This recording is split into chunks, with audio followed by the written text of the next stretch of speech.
Hi guys, magigisa tayo ng bawang, sibuyas at luya.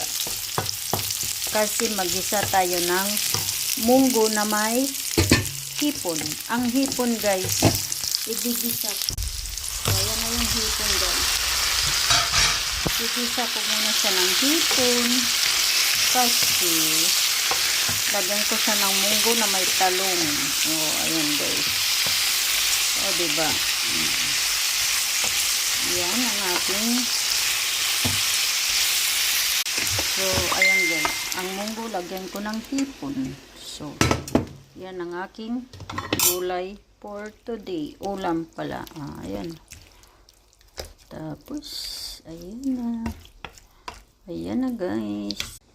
So guys, ayan ang ating munggo na may hipon at may talong. Gusto ko lang kasi kumain ng gulay guys.